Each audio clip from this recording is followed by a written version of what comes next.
Welcome to Telugu one. Postal బ్యాలెట్లు ఎటువైపు? ఇప్పుడు ఆంధ్రప్రదేశ్లో ఎక్కడ విన్నా ఎన్నికల ఫలితాలతో పాటుగా పోస్టల్ బ్యాలెట్ అనేది పెద్ద చర్చనీయాంశమైంది.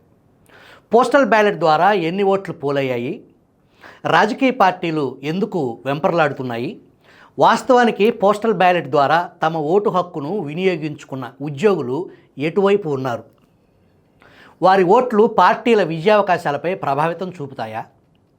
అలాంటి విషయాలపై బ్యూరోక్రసీ సర్కిల్స్లో కూడా విపరీతంగా చర్చ సాగుతుంది. ఏ నలుగురు కలిసినా ఈ విషయంపైనే మాట్లాడుకుంటున్నారు. ప్రజాస్వామ్యంలో ఓటు హక్కు రాజ్యాంగం ప్రసాదించిన కీలకమైన అంశం. భారతదేశంలో ప్రతి 5 సంవత్సరాలకు పాలకుల తలరాతలు మార్చేందుకు లభించిన ఆయుధం. ఎవరైతే ప్రజల ఆకాంక్షలకు అనుగుణంగా పరిపాలన సాగిస్తుంటారో వారిని ప్రజలు ఆదరిస్తూ ఉంటారు. ఇక పోస్టల్ బ్యాలెట్ విషయానికి వస్తే దీనిని ఉపయోగించుకునేందుకు ఎన్నికల కమిషన్ ఎవరెవరికి అనుమతిస్తుందో తెలుసుకుందాం. 1 స్పెషల్ ఓటర్లు, 2 సర్వీస్ ఓటర్లు, 3 ఎన్నికల డ్యూటీలో ఉన్న ఉద్యోగులు, 4 ప్రివెంటివ్ డిటెన్షన్ గురైన వ్యక్తులు పోస్టల్ బ్యాలెట్ని వినియోగించుకోవచ్చు. రాష్ట్రంలో మొత్తం ఓటర్ల సంఖ్య 4,14,00,000 మంది. మొత్తం 3,38,38,349 మంది ఓటు హక్కు వినియోగించుకున్నారు. అంటే మొత్తం ఓట్లలో ఓటు హక్కు వినియోగించుకున్నవారు 81.86% మంది. మొత్తం పోలైన ఓట్లలో మహిళా ఓటర్ల సంఖ్య 1,69,08,684. పురుష ఓటర్ల సంఖ్య 1,64,30,359. ట్రాన్స్జెండర్ల సంఖ్య 1,517గా ఉన్నాయి. ఈ మొత్తం 80.66% ఉంది. ఇక పోలైన పోస్టల్ బ్యాలెట్ల సంఖ్య 4,44,216 కాగా ఇంటి నుంచి ఓటు వేసి వారి సంఖ్య 53,000. మొత్తంగా చూస్తే 4,93,700 పోస్టల్ బ్యాలెట్లు పోలయ్యాయి. మొత్తం ఓట్ల సంఖ్యతో చూస్తే ఇది 1.2% ఉంది. పోస్టల్ బ్యాలెట్ విషయంలో వైఎస్ఆర్సీపీ, బీజేపీ, జనసేన, టీడీపీ కూటమి మధ్య అనేక భేదాభిప్రాయాలు నెలకొన్నాయి. పోస్టల్ బ్యాలెట్లు అనేవి రాష్ట్రంలో అధికార మార్పిడికి కారణం అవుతుందా? ఆయా రాజకీయ పార్టీలు పోస్టల్ బ్యాలెట్ విషయంలో ఎందుకు అంత పట్టుదలగా ఉన్నారనే ప్రశ్నలకు సమాధానం చెప్పాలంటే కొన్ని సందర్భాల్లో అవి కీలక పాత్రే అని చెప్పొచ్చు. ప్రతి అసెంబ్లీ నియోజకవర్గంలో సగటున 3 నుంచి 4,000 ఓట్లు పోస్టల్ బ్యాలెట్లే ఉంటాయి. అంటే 4,000 ఓట్ల తేడాతో గెలుపు అవకాశాలున్న అభ్యర్థుల విషయంలో పోస్టల్ బ్యాలెట్ల ప్రభావం చేస్తాయనటంలో ఎటువంటి సందేహం లేదు. గత ఎన్నికల వరకు పోస్టల్ బ్యాలెట్ వేసే విధానం ఒక రకంగా ఉండేది. అదేంటంటే పోస్టల్ బ్యాలెట్ కవర్ ఉద్యోగులకు ఇచ్చేవారు. వారు ఓటు వేసి ఆ కవర్ను పోస్ట్ చేస్తే సరిపోయేది. ఆ పద్ధతిలో కొందరు ప్రలోభాలకు లోనయ్యే అవకాశం ఉండేది అని ఇప్పుడు తాజాగా పెట్టిన నిబంధనల ప్రకారం ఉద్యోగులు పోస్టల్ బ్యాలెట్లు సైతం ఆర్ఓ ఆధీనంలో ఉండే ఒక కేంద్రంలో స్వయంగా హాజరై వినియోగించుకోవాల్సి ఉంటుంది. అంటే ఉద్యోగి తప్పనిసరిగా హాజరవ్వాలి. అది తేడా. ప్రస్తుతం ఆంధ్రప్రదేశ్లో నెలకొన్న ప్రత్యేక పరిస్థితుల దృష్ట్యా ఉద్యోగులు ప్రభుత్వం పట్ల వ్యతిరేకతతో ఉన్నారని కూటమి నేతలు, మాది ఉద్యోగుల పక్షపాత ప్రభుత్వం కాబట్టి ఉద్యోగులంతా మా పార్టీకే మద్దతు ఇస్తున్నారని వైఎస్ఆర్సీపీ నేతలు ఎవరికి వారు ధీమా వ్యక్తం చేస్తున్నారు. 2014లో జరిగిన ఎన్నికల్లో టీడీపీ అధికారంలోకి వచ్చింది. కానీ పోస్టల్ బ్యాలెట్ల ఓట్లలో మాత్రం వైసీపీ లీడ్లో ఉంది.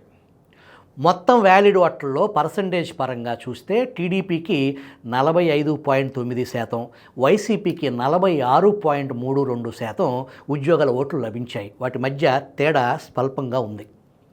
2014 ఎన్నికల్లో టీడీపీకి 106 స్థానాలు రాగా వైసీపీ గెలుపొందిన స్థానాలు 67. వీటిలో 2,000 లోపు మెజార్టీతో టీడీపీ గెలిచిన స్థానాలు 4 కాగా వైఎస్ఆర్సీపీ 8 స్థానాల్లో తక్కువ స్థాయి మెజార్టీతో గెలిచింది. 2019లో జరిగిన ఎన్నికల్లో వైఎస్ఆర్సీపీ అధికారంలోకి వచ్చింది. పోస్టల్ బ్యాలెట్ల ఓట్లతో వైఎస్ఆర్సీపీ మెజారిటీ చాలా ఎక్కువగా ఉంది. మొత్తం పోలైన ఓట్లలో పర్సంటేజ్ పరంగా చూస్తే టీడీపీకి 34.22% ఓట్లు రాగా వైఎస్ఆర్సీపీకి 57.35% ఓట్లు లభించాయి. అంటే దాదాపు 22% పోస్టల్ బ్యాలెట్ ఓట్లను వైఎస్ఆర్సీపీ అధికంగా సాధించింది. 2019 ఎన్నికల్లో వైసీపీ 151 స్థానాల్లో, టీడీపీ 23 స్థానాల్లో గెలవగా 3,000 లోపు మెజార్టీతో తెలుగుదేశం పార్టీ 5 స్థానాలు సాధించగా వైఎస్ఆర్సీపీ 6 స్థానాలను సాధించింది. ఈ గణాంకాలను పరిశీలించినట్లయితే ఉద్యోగుల ఓట్ల ప్రభావం దాదాపు 10 నుంచి 12 స్థానాల్లో, అది కూడా 2 లేదా 3,000 లోపు మెజారిటీ సాధించే స్థానాల్లో మాత్రం ఖచ్చితంగా ప్రభావితం చూపుతుందని గత ఎన్నికలు మనకు తెలియజేస్తున్నాయి. అయితే ఉద్యోగులు 5 సంవత్సరాల కాలంలో తమకు మేలు చేసే ప్రభుత్వానికి అనుకూలంగా ఓట్లు వేస్తారని, గత 5 ఏళ్లలో రకరకాల కారణాలతో వారిలో జగన్ ప్రభుత్వం పట్ల అసంతృప్తులు ఉన్నాయని, ఉద్యోగుల సమస్యలను పరిష్కరించడంలో ప్రభుత్వం పూర్తిగా వైఫల్యం చెందిందని, కనుక వారు వైఎస్ఆర్సీపీ ప్రభుత్వానికి వ్యతిరేకంగా ఓటు వేస్తారని, అది తమకు కలిసి వచ్చే అంశమని టీడీపీ కూటమి భావిస్తుంది. ఇవే అంశాలను వారు ప్రచారం చేస్తున్నారు. తమకు అనుకూలంగా ఉండే సోషల్ మీడియా శ్రేణుల్లో నీలి మీడియాలో కూడా పెద్ద ఎత్తున ఇదే ప్రచారం చేసుకుంటున్నారు. మరొక వైపు వైఎస్ జగన్ అధికారంలోకి వచ్చాక గ్రామ వార్డు సచివాలయాల్లో 1,30,000 మంది కాంట్రాక్ట్ అవుట్సోర్సింగ్ ఉద్యోగుల వేతనాలు, జీతాలు పెంచడం, వైద్య ఆరోగ్య శాఖలోని నియామకాలు, ఇలా ఉద్యోగుల పక్షపాత ప్రభుత్వంగా తమ ప్రభుత్వం పేరు పొందింది కాబట్టి ఉద్యోగుల ఓట్లు తమకే సింహభాగం లభిస్తాయని వైఎస్ఆర్సీపీ ప్రచారం చేసుకుంటుంది. ఈ నేపథ్యంలో ఏపీ ఎన్నికల ప్రధానాధికారి Mukesh Kumar Meena postal ballot validity విషయంలో తీసుకున్న నిర్ణయం భారత ఎన్నికల కమిషన్ నిబంధనలకు వ్యతిరేకంగా ఉందని వైఎస్ఆర్సీపీ ఫిర్యాదు చేసింది. మీనా నిర్ణయంపై ఎలక్షన్ కమిషన్ ఆఫ్ ఇండియా వైఎస్ఆర్సీపీకి ఘాటుగా గడ్డి పెట్టి పంపించింది. వైఎస్ఆర్సీపీ తరపున లేళ్ల అప్పిరెడ్డి ఈసీ నిర్ణయంపై ఏపీ హైకోర్టులో లంచ్ మోషన్ దాఖలు చేశారు. నిన్న సుదీర్ఘంగా దాదాపు 4 గంటల పాటు వాద ప్రతివాదాలు జరిగి తీర్పు ఈరోజు సాయంత్రం 6 గంటలకి ద్విసభ్య ధర్మాసనం జస్టిస్ మండవ కిరణ్మయి, జస్టిస్ న్యాయపతి విజయ్ ధర్మాసనం తీర్పు వెల్లడించనుంది. ఇంతకీ పోస్టల్ బ్యాలెట్లో ఎవరికి ఆధిక్యం లభిస్తుందనేది మెజారిటీ రాజకీయ విశ్లేషకుల అభిప్రాయం మట్టుకు పోస్టల్ బ్యాలెట్లు వారి కుటుంబ సభ్యుల ఓట్ల విలువ సునామీ కూటమికే పెద్ద ఎత్తున ప్రయోజనం చేకూర్చుతుంది అనేది రాజకీయ విశ్లేషకుల అభిప్రాయం. రాజకీయ విశ్లేషకుల దాకా ఎందుకు, మీకు మాత్రం తెలవదా ఏంటి? ఉద్యోగులకు వ్యతిరేకంగా వారి పోస్టల్ బ్యాలెట్లపై వైసీపీ హైకోర్టుకు వెళ్ళినప్పుడే దాని అంతరార్థం వైసీపీ వెన్నులో వణికి పుట్టిస్తుందని అర్థం.